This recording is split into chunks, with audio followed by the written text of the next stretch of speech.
Welcome to Create New Futures, a show about thought-provoking ideas and practices you can use to create and shape your future in life and in business. Join Aviv Shahar, author and innovation strategy consultant, as he shares his proven strategies that have helped clients create breakthrough results. Aviv has guided executives at Fortune 100 companies, and now he wants to help you. Welcome to Create New Futures, where we develop conversations with successful leaders and entrepreneurs to explore how you can create new futures for you and for your organization. This is Aviv, and today I'm speaking with Ashley Reichheld, a principal at Deloitte Digital, and Amelia Dunlop, Chief Experience Officer at Deloitte Digital.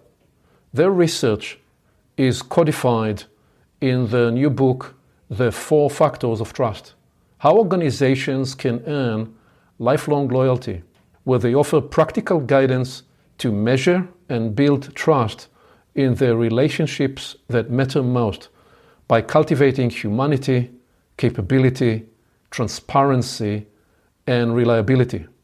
Naturally, we want to reflect on these ideas and learn from their experience.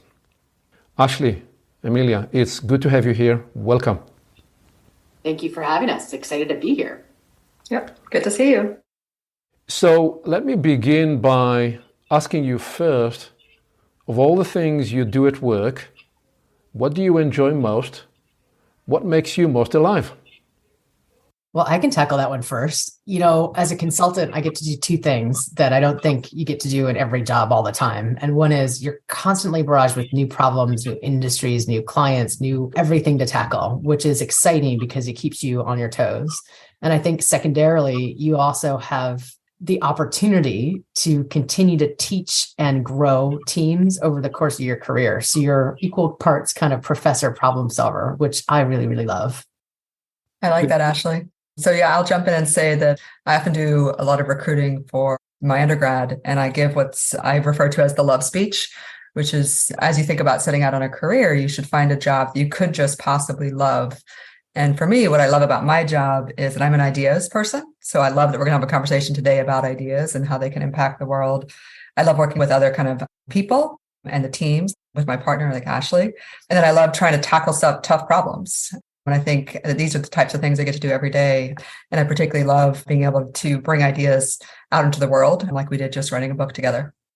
So let me just stay with, Amelia, with what you were describing there in terms of the next generations that are coming into the workforce and your dialogue and conversations with them. Number one, what do you find most prime as they inquire into shaping their careers? And what are the 1 or 2 key ideas that you find that you need to communicate to stimulate their thinking about shaping their career?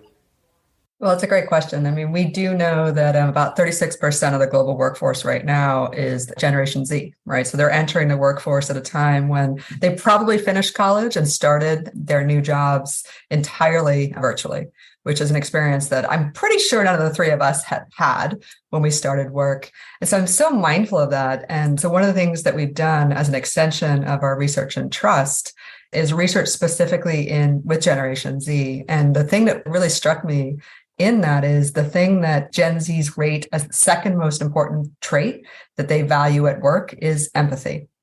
And what I thought was interesting about that is when we also asked the same question to their bosses, rated it about 4th or 5th. And so we saw this as a bit of a gap and realizing that. So to your question, what I think a lot about with our younger generation in particular is how are we as leaders showing up and demonstrating empathy, which is very much related to what we talk about as one of the 4 factors of trust around humanity. What would you add to this, Ashley, from your experience? Well, I'm sure we're going to get into this in more detail, but one of the things that we've noticed about the younger generation is that they trust less. So particularly early in your career, when you have less agency, when your expectations haven't been set yet, you haven't built that trust. And so we have work to do to help people entering the workforce trust employers more. So what is your working hypothesis? Why do they trust less? Question 1, and question 2, still to stay with Amelia about the point of empathy. How do they define empathy, and what is it that they're actually looking for when they say that they look for empathy from their employer? Oh my goodness, that's like 3 questions. Okay, Ash, do you want to start? Well, let's start by breaking down what we mean about trust so that we're all using the same language, at least have a similar understanding. And that is that trust at its core is built when you make and keep good promises. And we describe the ability to make good promises as having high humanity and transparency. And the ability to keep those promises we define as capability and reliability.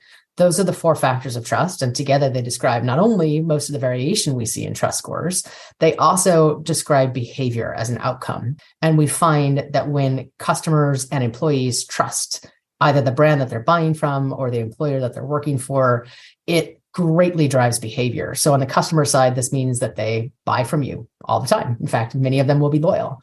On the workforce side, this means that they are significantly more motivated to work. They have longer tenure, higher satisfaction. So that is how we define trust. And in particular, this notion of empathy for Gen Z, for us, sits in the humanity factor. And what's particularly interesting about that point is that's actually where most companies fall down a little bit. Companies tend to be higher on capability and reliability and a little lower on transparency and humanity. So there's a disconnect between what people are looking for and what companies are delivering on. So I'm looking for a definition that you use the word humanity. How do you define humanity? So our definition for humanity is that the brand or organization demonstrates empathy and kindness and treats everyone fairly. Okay. And what are the ways to measure, because what you've developed is a measuring tool. How do you measure humanity? Sure. What we ultimately had set out to do was to find a more meaningful and actionable way for organizations to go build trust. And to do that, you have to be able to measure it. So humanity, transparency, capability, reliability are the 4 factors that we found in our research. And each of those are underpinned by a set of attributes that companies can measure to understand where they might be building trust or eroding trust. So for example, under humanity on the employee side, we tend to look at things like, to what extent does your employer care about your well-being? Do they value and treat workers with respect? Do they treat everyone fairly? Are you engaged by the culture? So the research itself has broken down not just what drives trust, but also underneath that, what are the different actions you can as an employer take in order to go build trust? Well, and just to jump in to your question of like, well, how do you actually go about doing that and how might you measure it? So what Ashley and I did is the 4 factors of trust are free, right? There's available sort of a set of questions that any leader can use immediately for their organization to measure trust with their employees. They can measure trust with their customers and just start measuring it and see what your baseline is, see how you compare to different populations, different kind of other companies in your industry, and start to understand what you can be doing specifically to kind of move the needle on those factors of trust. You say somewhere earlier in your book that humanity leads to or begins with recognizing that we are all, first of all, humans. How is this awareness and insight shaping the kind of conversations that you are developing with clients about trust? So I can take this one. So Ashley and I were part of a leadership team a number of years ago that set this aspiration to elevate the human experience. And at the time, we knew it was a bit lofty, but we wanted to make it mean something in our organization and our practice, because we knew that there was something bigger than just, showing up as a customer or showing up as an employee, that we didn't wake up this morning, right? As either a customer or as an employee, we wake up as humans. And so that's been a fundamental part of kind of how we do the work and really using, human-centered design in almost everything that we do. So this is why humanity has been such an important part of our practice. And this investigation into trust is really because you can't elevate anyone's experience if they don't trust you. When Ashley and I have these conversations, it really is about the type of world that we want to be a part of, the type of organizations we want to help shape. Yeah, and just add a point on that. Trust is a human emotion, and it is an emotion. And what's been fascinating for us as we explored it is to see that the 4 factors themselves remain consistent.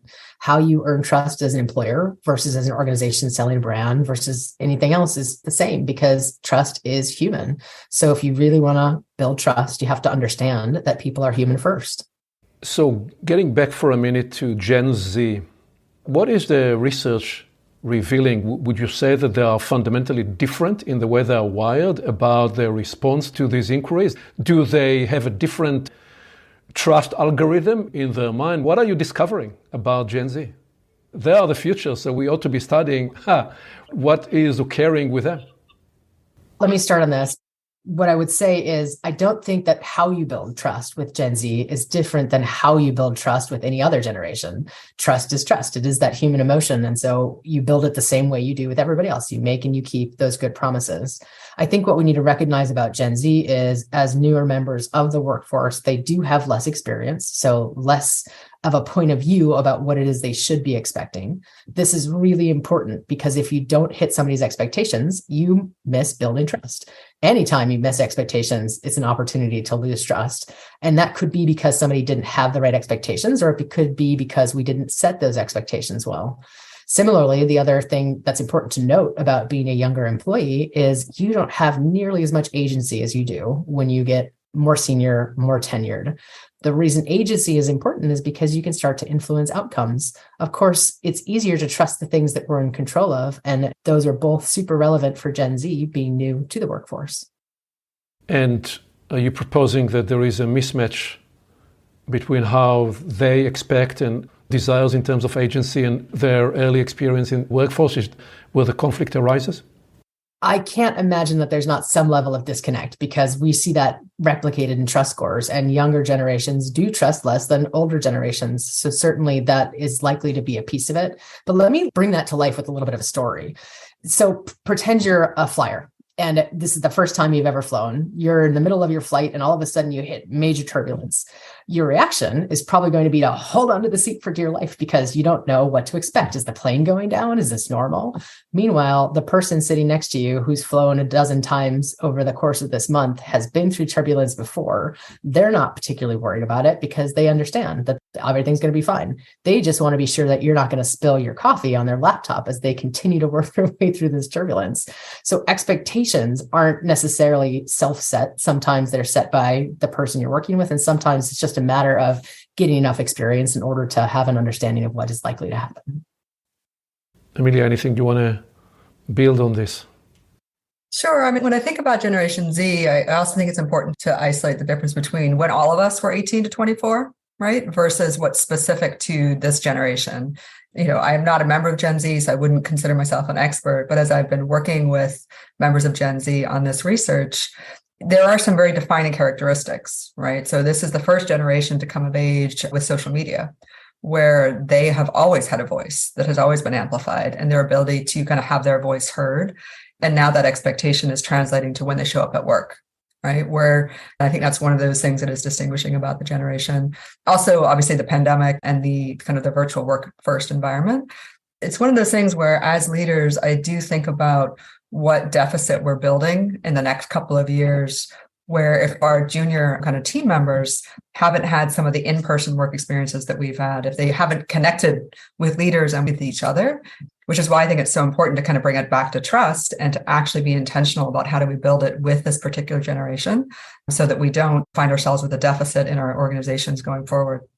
What are you discovering about leaders that are able to cultivate effectively trustful, trust-based leadership teams? You want me to take that one first? Okay. So Ashley and I talk about this a lot, because one of the reasons that we really spent so much time working together on this topic and I'm writing this book is we just both care so passionately about it. And the fact that we wanted something that we could use ourselves. We wanted something that we could use with our teams, we could use with each other, and obviously with our clients. And so for us, it does come down to the fact that it connects to personal leadership philosophies. So for me, that one's very much around humanity and the whole idea of the human experience and how we show up and sort of humanize ourselves as humanizing leaders with vulnerability, with authenticity. Because I like to think the fact that we as humans are wired to kind of sense when someone's being inauthentic. And so how do we as leaders show up to be more human in ourselves? And Ashley has a cool story too about her own personal leadership philosophy. Well, my leadership philosophy mirrors our 4 factors of trust. And just like everything else, I think one of the things a lot of people get wrong is this notion of transparency. My partner's Dutch and had the privilege of living in Holland for the better part of a decade. And the Dutch have a word called bespreekbaarheid, which basically means if something can be talked about, you should talk about it. That's really important, because if you really want to inspire and motivate your team, they have to understand what it is you're trying to get them to do and why. And you need to be able to have all the information required to be able to do your job effectively. And this is one of the things that's a really hard thing for organizations to balance. Information is vulnerability to some degree, and you build trust in moments of vulnerability. So as an organization, being transparent, delivering relevant transparency is a critical way of building trust. So when you work with leaders, what is the coaching advisory brief that you offer to help them cultivate these behaviors and characteristics? Well, the first thing we do is to help people understand why trust. Everybody intuitively understands that trust is important. And never once have we sat in a conversation with the leader who said, oh, I don't believe you. Trust doesn't matter. Of course it does. We all understand that.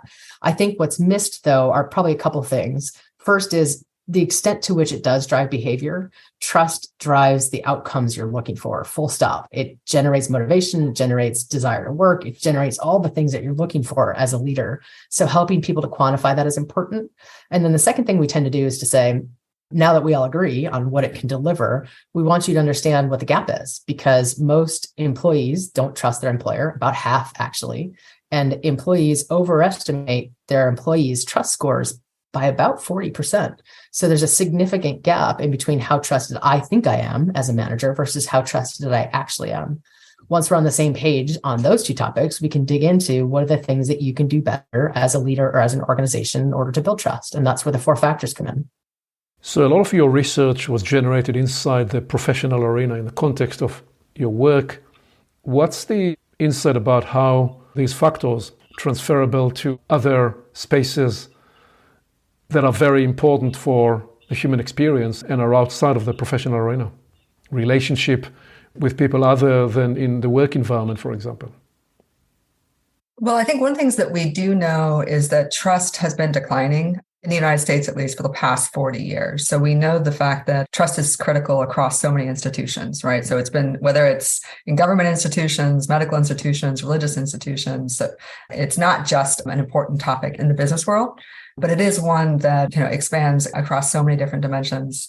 I think Ashley and I would agree that we believe that trust is transferable, right? So that what we can do to learn to build trust as leaders, we can also use those skills in other arenas.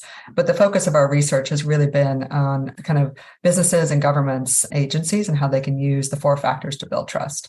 Well, one of the provocative challenges to the paradigm of humanity and that we are all humans is the recognition that over the last 60 or 80 years, we viewed humans more as consumers and employees rather than humans. We are seeing each other, and including your tool, it will largely be used in the corporate space in the context of how can we become more productive in the work environment, how can we build more successful teams. I appreciate that because I've had a successful experience doing that myself over the last 2 decades. There is an obvious challenge in reclaiming our humanness and our humanity, and in recognizing that we are humans before we are consumers. We are loyal to people before we are loyal to brands. So that's for me the bigger inquiry of how do we reclaim our humanness in the biggest sense of the idea. Yeah, well, I would take that one step further and say that organizations who are thinking about the customer and the workforce, they're probably already kind of invested in that experience. I worry about those ones that still refer to people as users or participants or FTEs, and the ways that we've dehumanized the people in our organizations and the people that we tend to serve. And it's also been really fascinating to see the rise of the need for a focus on, or sort of refocus on, the human experience that really runs in parallel to the absolute explosion of growth in technology and artificial intelligence and data, and how the trend goes together. It's as we sort of start to use more and more technology at scale, what do we have to do to make sure that that technology is serving a human end? I would also point out that I think the corporations are rapidly changing. If you look back 10, 20 years ago, the primary delivery for a board, for a CEO, was shareholder value. And I think over the last decade in particular, you've seen a real shift from having one stakeholder, which is just your shareholders or the people that you're trying to earn wealth for, to many different stakeholders, your customers, your workforce, the environment, regulators. It's no longer just a single-minded mission. And that's really, really important, because I think it sparks the recognition that humans are made up of organizations and they're serving humans themselves. So to bring a bit of your own personal, each one of your experience, what's an earlier experience in either in formative years or early in your career that got you interested in this inquiry in the first place?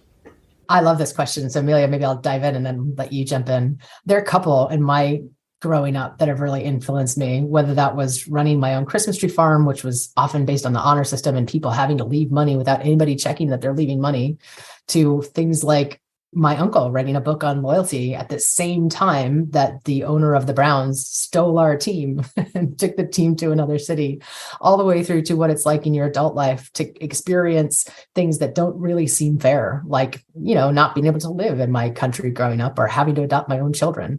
All of those experiences shift how you feel about trust, what it means to you, and how important it is to have it. Yeah, and I love those stories, Ashley. And I think for me, when I look back, I've always been fascinated and studied, whether it's sociology, psychology, philosophy, and theology. And it's always around central questions of meaning and purpose.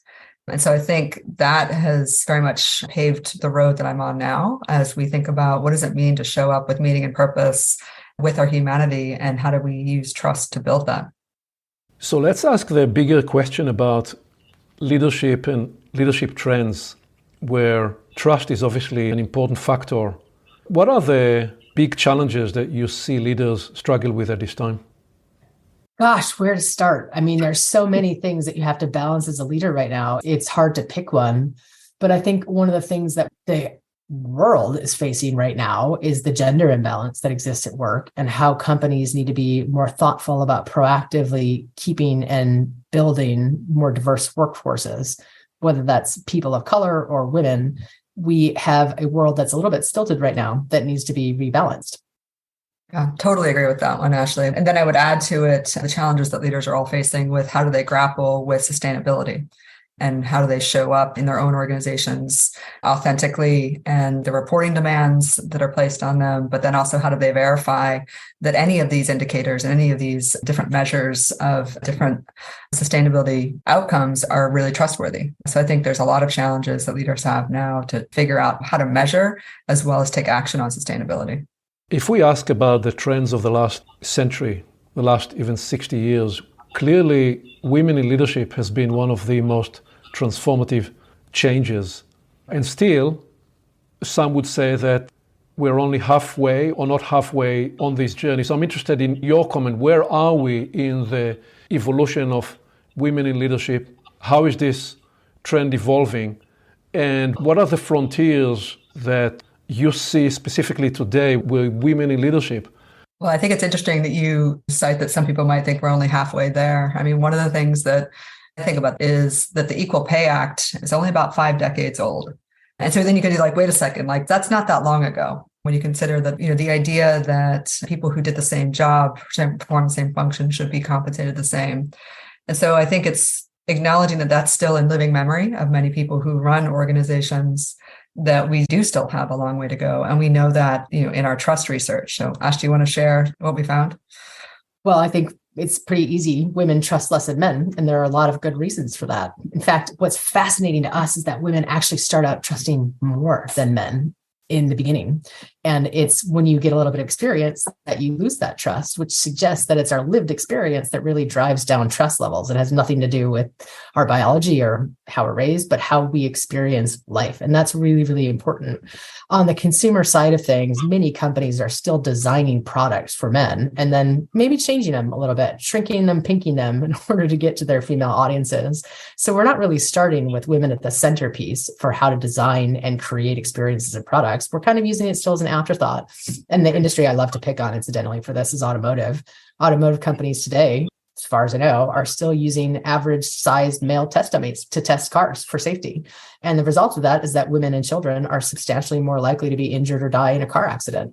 So one of the things that we use every day, there are just as many drivers who are female as male, isn't designed for women. And that causes massive outcomes that are negative. When you talk to women earlier in their career and you advise and brief them about how to shape their professional journey such that they can embark on leadership opportunities, what is the advice that you offer? I'm going to tell you that my advice is shifting. So earlier in my career, I remember having long conversations with women about the balancing act of how to be women in a nearly all male environment. And there was a wonderful article that came out at the time that talked about the fact that women have to walk a narrow alley in being strong at work. You can't be on this two side of the scale of being emotional, because then you're hysterical. Whereas a man who's emotional is really thought of as being in touch with his feelings. So it's a good thing. On the opposite end of the scale, if you have somebody who's banging the table and very aggressive about something, again, for a woman, that translates to being hysterical. For a guy, the thought is that you're very passionate. So women had a smaller corridor of behaviors that they could actually demonstrate or display and still be thought of as successful and not too emotional or hysterical. My very hope these days is that gradually going away as we understand that there are different ways or different paths to success. There are lots of different things that women and men can bring to the table. And by looking at that diversity and enjoying that diversity, we can actually create more successful environments and paths for ourselves. Yeah, I really like that, Ashley. It's interesting. I think my own sort of advice has also evolved over the years. I found myself with younger women reminding them to trust their own voice, because we know from research and my first book that women are more likely to be spoken over than men, and that this doesn't drop for women until about age 50. And so there's something about trusting your own voice and being able to kind of cultivate what your own voice is like. But that's evolved for me as well, in that I realize the reason that we doubt our own voice is that at times we can feel less worthy, right? And it's because there's external indicators, the fact that women are still paid less than men. There's lots of reasons why when women show up at work, they feel less worthy. And so I had a conversation this morning, Ashley, with a great friend of mine. And it really did center on the fact that she just needed to learn how to feel like she was worthy of all of the responsibilities and all of the accomplishments that she had. She still felt unworthy when she showed up at work. It makes me so sad, because the truth is it hasn't really changed all that much. There was a study done about the Supreme Court in a recent couple of years, maybe 3 or 4 ago, and it found that the male judges interrupted their female colleagues 3 times more often than they interrupted each other. So still the basic way we're interacting with each other is not equitable. So there's a reason she might feel like her voice is lost. It probably is lost a little. So it comes back to self-esteem, self-worth, and those foundational sense of self as a mature, confident adult that you need to advise and coach. If you try to translate those insights to either the behavioral advisory or character virtues development advisory to women to succeed in leadership in a world that's going through transformation, what are the other advice, the other coaching brief that you offer, both in terms of the behaviors that you'd encourage to focus on and the sense of the virtues, the character traits that you highlight? I would go back to, I really do think they're the same. You want to be transparent. You want to be human and treat your teams with empathy and kindness. You want to be capable. You want to be able to be capable all the time, not just some of the time, so reliable. Those factors really do drive and should drive behaviors of good leaders. I think what I would push, though, is that we have to recognize that the playing field is still not equal, and that shows in how we're treated and as well as what our own beliefs are. So if I take trust as an example, women trust around 88% as much as men. Now that changes dramatically when you introduce other things. So for example, when you introduce performance-based compensation, that trust gap grows by 500%. So women trust 500% less than men. And the reason that is probably reasonable. It's because that system hasn't worked for us in the past. We are still paid 87 cents, or is it 82 cents on the dollar? There's a massive gap. So, we're smart enough to realize that that playing field is not level. And therefore, when those criteria exist, we're a little bit more dubious. And I love that you said that, Ashley, because yes, I think there is the growth journey that I think many women need to go on in and of themselves, right? As we were just talking about, that sort of voice in your head that might make you feel like you're less or not worthy. But to Ashley's point, there's systemic challenges and systemic barriers that I do think we need to use all of our collective energies to kind of redesign those systems. I often like to say that it's not about leaning into that system, it's about redesigning it. I did catch the subliminal message about the leaning into. This is a clear message that the lean in message was not necessarily always helpful for women. Did I hear that correctly? I just think that leaning in can imply that the issue or the problem is with the individual. And I think what you've heard pretty clearly from Ashley and myself is, yes, there's a journey that we as individuals need to go on, but there are also systemic changes that we need to use our collective leadership and power to be able to help change, to create more equitable outcomes for others. And to some degree, that means turning the tables, right? So as an example, I was recently in a business leaders council of women, and we were talking about the rates at which women and men get venture funding. And of course, men are funded significantly more often. It turns out men are also asked different questions. So whereas we might ask a man how he could grow faster or further, what is the growth potential of your business? We actually tend to ask women about risk. What are the risks you're going to address? So if you want to be successful in getting venture funding as a woman, you got to retrain that question, answer the risk question, but then also add on to it the growth opportunity. It might not be asked of you, but you need to create a more level playing field by answering it anyway. You spoke about systemic change. What are the other systemic changes that you envision playing out in the coming decade to enable the kind of transformation that you are imagining? I think one of the things that is so necessary is you need to be able to see leadership who looks like you in order to feel like you actually belong and can thrive in an organization. And I think that's very much the case for women, but that's also the case for so many different intersecting identities. And so I don't think this is necessarily specifically a women's issue, but as we think about the future of organizations, the future of leadership, I think it will be so important to have much more representation of a diversity of leaders at the kind of the C-suite. Arguably, I'd say it's even a fiduciary responsibility. Companies with more female board members perform better. Venture funds with more female entrepreneurs perform better. Even at the core of what it is we're supposed to deliver as business people, make more money, be more profitable. All of those things relate to who is part of our team. So frankly, it's something we all have to lean into. If your message and body of work is highly successful, and we are speaking in 10 years' time, and you reflect back some of the major trends that you helped catalyze, what would you be highlighting in this future imaginary conversation? Well, I think looking at Ashley, one of the things I think we both aspire to is that trust would become something that is measured in every organization, right? In the same way that loyalty is measured today, that trust would become one of those things that boardrooms, that management teams really talked about and used to kind of self-report in their own kind of annual reporting. That would be an indicator, right? That I think looking back, I think Ashley and I would be very proud. But I think beyond that indicator, I think it would be about the type of dialogue, the type of change that we would see in the workplace, but also with customers as well as partners, where it felt like organizations existed to serve some human benefit, right? And that human benefit extended into the kind of the human impact in the world. So that just a reminder, a recalibration of why our organizations exist. I think that's really well said. I would love to see it on every annual report that comes out. In fact, if we could fast forward even further, I'd love to see it as one of the key metrics that shareholders evaluate when they think about where they want to put their money, because it's an indication of both the company's ability to create value, but also of where their human element lies. And finally, Amelia, you spoke earlier about the drive for meaning and purpose. Where do you place in your map of meaning the relationship of these ideas, purpose and meaning, and trust in relation to that?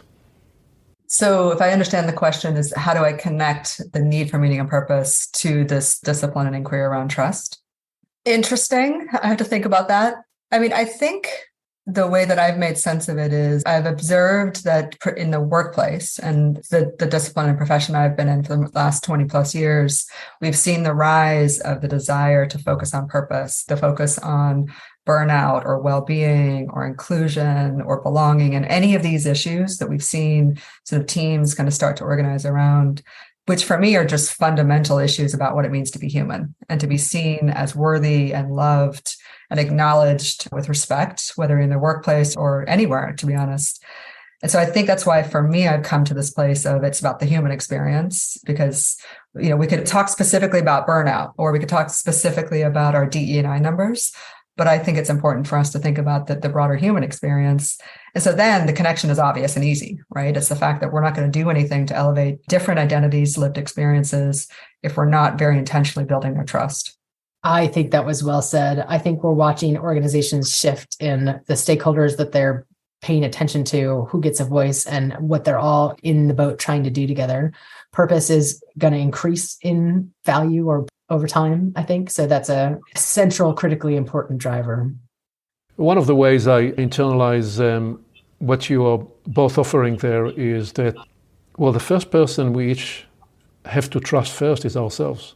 If I don't trust myself, if I don't trust my own capacity to get centered, to lead authentically with my purpose, then I am less likely to trust anybody else. And even if I do, it's short term because we first experience the world through ourselves. So that, for me, is the space where a sense of living on purpose and living a life that generates meaning and connection.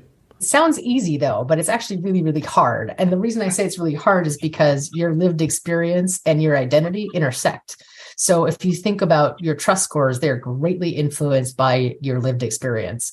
Let me put a finer point on that. So your identity, who you are, your race, your origin, for example, weren't actually the drivers of trust in our data set. Instead, it was lived identity or lived experience. And the reason that's so important is because those things shape your ability to create outcomes. So the story I like to tell is we lived abroad because my partner's marriage license, our marriage license, wasn't accepted in the US until DOMA fell. When it finally was accepted, we were able to finally live in the country, and we decided to have kids. And then we live in Boston.